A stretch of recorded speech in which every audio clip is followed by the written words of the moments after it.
சாய்ந்தமருது மத்திய முகாம் பிரதேச வைத்தியசாலையின் மகப்பற்று விடுதியை மக்களின் பாவனைக்கு கையளிக்கும் நிகழ்வு வைத்தியசாலை பொறுப்பதிகாரி வைத்தியர் இசுரு கொடிக்கார தலைமையில் இடம்பெற்றது. கல்முனை பிராந்திய சுகாதார சேவைகள் பணிப்பாளர் வைத்திய கலாநிதி திருமதி ஷக்கீலா இசரீன் இதில் பிரதம அதிதியாக கலந்து கொண்டு விடுதியை திறந்து வைத்தார்.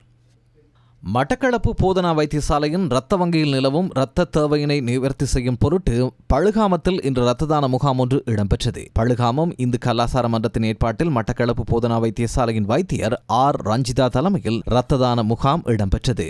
கிளிநொச்சி தர்மபுரம் போலீஸ் பிரிவுக்குட்பட்ட புன்னை நீராவி கிராம சேவர் பிரிவின் 1.5 வயது மதிக்கத்தக்க பெண் குழந்தையை 50,000 ரூபாவுக்கு விற்பனை செய்த தாய் மற்றும் குழந்தையின் தந்தை என கூறப்படும் ஆணொருவரும் அப்பகுதி மக்களால் பிடிக்கப்பட்டு போலீசாரிடம் ஒப்படைக்கப்பட்டுள்ளனர். குறித்த தாய் யாழ்ப்பாணம் மாதகல் பகுதியைச் சேர்ந்தவர் என தெரியவந்துள்ளது. 2 குழந்தைகள் இருப்பதனால் வளர்க்க முடியாத நிலையில் ஒரு குழந்தையை விற்பனை செய்வதாக குறித்த தாய் தெரிவித்துள்ளார். இது தொடர்பில் கைது செய்யப்பட்ட இருவரிடமும் போலீசார் விசாரணைகளை முன்னெடுத்துள்ளனர். பாதிக்கப்பட்ட குழந்தை போலீசாரினால் பராமரிக்கப்பட்டு வருகிறது.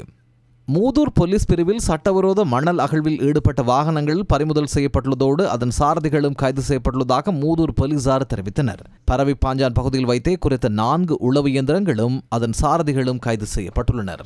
இலங்கை தமிழரசு கட்சியின் திருகோணமலை மாவட்ட கிளை ஏற்பாடு செய்த தந்தை செல்வாவின் 49வது நினைவு தினம் பாராளுமன்ற உறுப்பினர் சண்முகம் குகதாசன் தலைமையில் மாவட்ட கட்சி காரியாலயத்தில் இடம்பெற்றது.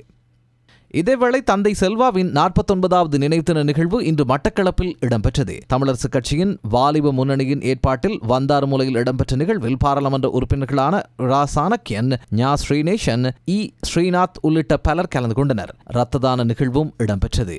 மடவலை மதீனா தேசிய பாடசாலையில் புதிதாக நிர்மாணிக்கப்பட்ட உடற்பயிற்சி நிலையம் திறந்து வைக்கப்பட்டது. மாணவர்களின் விளையாட்டுத் துறையை வலுப்படுத்தும் வகையில் மாணவர்களால் நிர்மாணிக்கப்பட்ட குறித்த உடற்பயிற்சி நிலையத்தை திறந்து வைத்தல் மற்றும் ரக்பி விளையாட்டில் தேசிய மட்டத்தில் சாதனைகளை நிலைநாட்டிய மாணவர்களை கௌரவிக்கும் நிகழ்வும் அப்பாடசாலை அதிபர் ACM ஜிப்ரில் தலைமையில் இடம்பெற்றது. முக்கிய பிரமுகர்கள் பலர் கலந்து கொண்டனர்.